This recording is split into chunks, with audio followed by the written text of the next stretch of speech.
ಗೋಕುಲ್ ಮಸಾಲಾ ರುಚಿ ಮತ್ತು ಸ್ವಾದಿಷ್ಟದ ಪ್ರೀತಿಯ ಸಂಗಮ. ಇವರು ಮ್ಯಾಚ್ ಫಿಕ್ಸಿಂಗ್ ಅಂತ ಹೇಳ್ತಾರೆ ಕೆಲವರು ಮಾತಿದ್ರೆ. ಆದ್ರೂ ಸಿದ್ದರಾಮಯ್ಯರು ನರೇಂದ್ರ ಮೋದಿ ಹತ್ರ ಹೋಗ್ತಾರಲ್ಲ, ಯಾಕೆ ದೇಶದ ಪ್ರಧಾನಮಂತ್ರಿಗಳು ಭೇಟಿ ಮಾಡೋದು ಸಹಜ. ಇವರು ದಾಖಲೆ ಇದೆ ಅದಿದೆ ಅಂತ ಹೇಳ್ತಾರೆ, ಬಿಡುಗಡೆ ಮಾಡಪ್ಪ. ಸನ್ಮಾನ್ಯ ವಿಜಯೇಂದ್ರ ಅವರು ಕ್ಷೇತ್ರದ ಅಭಿವೃದ್ಧಿಗೆ ರಾಜ್ಯದ ಅಧ್ಯಕ್ಷ ಆಗಲ್ಲ, ಶಿಕಾರಿಪುರದ ಶಾಸಕರಿಗೆ ಪತ್ರ ಕೊಟ್ಟರು ತಪ್ಪ. ಆ ಕ್ಷೇತ್ರ ಅಭಿವೃದ್ಧಿಯಲ್ಲಿ ಹಿನ್ನಡೆ ಆಗ್ಬೇಕಾ, ವಂಚಿತರಾಗಬೇಕಾ? ಇವರು ಮಾತೆತ್ತಿದ್ರೆ ಇವರು ಸಪ್ರತಿಷ್ಠೆ, ದುರಂಕಾರ, ಒಂದು ರೀತಿ ಸದ್ದಾಂ ಹುಸೇನ್ ಅಂತ ಮಾತಾಡ್ತಿದ್ರೆ. ಬಿಜಾಪುರದಲ್ಲಿ 18 ಸ್ಥಾನ ಮೇಯರ್ ಕಾಂಗ್ರೆಸ್ ಯಾಕೆ ಬಿಟ್ಕೊಟ್ರು ಹಂಗಾರೆ? ಇದು ಮ್ಯಾಚ್ ಫಿಕ್ಸಿಂಗ್ ತಾನೆ. ಬಿಜಾಪುರದಲ್ಲಿ 18 ಇತ್ತು ಬಿಜೆಪಿ, 16 ಕಾಂಗ್ರೆಸ್ ಇತ್ತು, ಹಂಗಾರೆ ಯಾಕೆ ಬಿಟ್ಕೊಟ್ರು? ಇದಕ್ಕೆ ಉತ್ತರ ಕೊಡ್ಬೇಕಲ್ಲ.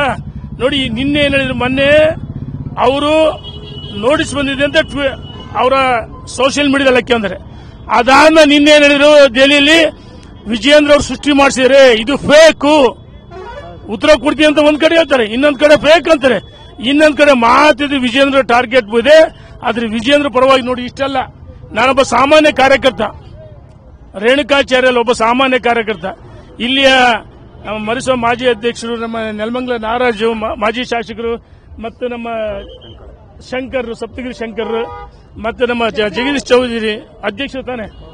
ಇಲ್ಲೆಲ್ಲ ತಾಲೂಕು ಇಲ್ಲೆಲ್ಲ ಮಹೇಶ್ ಡಾಬಾಸ್ಪೇಟೆ ಇಲ್ಲೆಲ್ಲ ಮುಖಂಡರುಗಳು, ನಮ್ಮ ತಾಯಂದ್ರು ಮಲ್ಲಣ್ಣ, ಗ್ರಾಮ ಪಂಚಾಯತಿ ಮಾಜಿ ಅಧ್ಯಕ್ಷರ ಮನೆಯದ ರಾಜಮ್ಮ, ಎಲ್ಲ ಬಹಳಷ್ಟು ಜನ ಮುಖಂಡರುಗಳಿದ್ದಾರೆ, ಕಾರ್ಯಕರ್ತರಿದ್ದಾರೆ.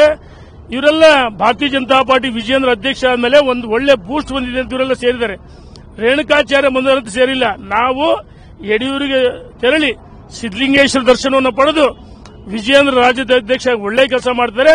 ಅವರಿಗೆ ಎಲ್ಲ ಶಕ್ತಿಗಳು ತುಂಬ, ಮತ್ತು ಏನು ಒಳಗಿನ ದುಷ್ಟ ಶಕ್ತಿಗಳು ತೊಂದರೆ ಕೊಡ್ತಾರೆ, ಆ ದುಷ್ಟ ಶಕ್ತಿಗಳು ನಿವಾರಣೆ ಆಗಲಿ ಅಂತ ಹೇಳಿ ಪೂಜೆ ಸಲ್ಲಿಸ್ತಾ ಇದೀವಿ. ಧನ್ಯವಾದಗಳು. ಇವರು ಮ್ಯಾಚ್ ಫಿಕ್ಸಿಂಗ್ ಅಂತ ಹೇಳ್ತಾರೆ ಕೆಲವರು ಮಾತಿದ್ರೆ. ಆದ್ರೂ ಸಿದ್ದರಾಮಯ್ಯರು ನರೇಂದ್ರ ಮೋದಿ ಹತ್ರ ಹೋಗ್ತಾರಲ್ಲ, ಯಾಕೆ ದೇಶದ ಪ್ರಧಾನಮಂತ್ರಿಗಳು ಭೇಟಿ ಮಾಡೋದು ಸಹಜ. ಇವರು ದಾಖಲೆ ಇದೆ ಅದಿದೆ ಅಂತ ಹೇಳ್ತಾರೆ, ಬಿಡುಗಡೆ ಮಾಡಪ್ಪ. ಸನ್ಮಾನ್ಯ ವಿಜಯೇಂದ್ರ ಅವರು ಕ್ಷೇತ್ರದ ಅಭಿವೃದ್ಧಿಗೆ ರಾಜ್ಯದ ಅಧ್ಯಕ್ಷ ಆಗಲ್ಲ, ಶಿಕಾರಿಪುರದ ಶಾಸಕರಿಗೆ ಪತ್ರ ಕೊಟ್ಟರು ತಪ್ಪ. ಆ ಕ್ಷೇತ್ರ ಅಭಿವೃದ್ಧಿಯಲ್ಲಿ ಹಿನ್ನಡೆ ಆಗ್ಬೇಕಾ, ವಂಚಿತರಾಗಬೇಕಾ? ಇವರು ಮಾತೆತ್ತಿದ್ರೆ ಇವರು ಸಪ್ರತಿಷ್ಠೆ, ದುರಂಕಾರ, ಒಂದು ರೀತಿ ಸದ್ದಾಂ ಹುಸೇನ್ ಅಂತ ಮಾತಾಡ್ತಿದ್ರೆ. ಬಿಜಾಪುರದಲ್ಲಿ 18 ಸ್ಥಾನ ಮೇಯರ್ ಕಾಂಗ್ರೆಸ್ ಯಾಕೆ ಬಿಟ್ಕೊಟ್ರು ಹಂಗಾರೆ? ಇದು ಮ್ಯಾಚ್ ಫಿಕ್ಸಿಂಗ್ ತಾನೆ.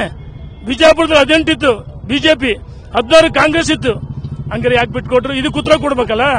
ನೋಡಿ, ನಿನ್ನೆ ಏನ್ ಹೇಳಿದ್ರು, ಮೊನ್ನೆ ಅವರು ನೋಟಿಸ್ ಬಂದಿದೆ ಅಂತ ಅವರ ಸೋಷಿಯಲ್ ಮೀಡಿಯಾದಲ್ಲಿ ಹಾಕ್ಯಂದ್ರೆ, ಅದಾದ್ಮೇಲೆ ನಿನ್ನೆ ಏನ್ ಹೇಳಿದ್ರು, ದೆಹಲಿಯಲ್ಲಿ ವಿಜಯೇಂದ್ರ ಅವರು ಸೃಷ್ಟಿ ಮಾಡಿಸಿದ್ರೆ ಇದು ಫೇಕ್, ಉತ್ತರ ಕೊಡ್ತೀವಿ ಅಂತ ಒಂದ್ ಕಡೆ ಹೇಳ್ತಾರೆ, ಇನ್ನೊಂದ್ ಕಡೆ ಫೇಕ್ ಅಂತಾರೆ, ಇನ್ನೊಂದ್ ಕಡೆ ಮಾತಿದ್ದು ವಿಜಯೇಂದ್ರ ಟಾರ್ಗೆಟ್ ಇದೆ.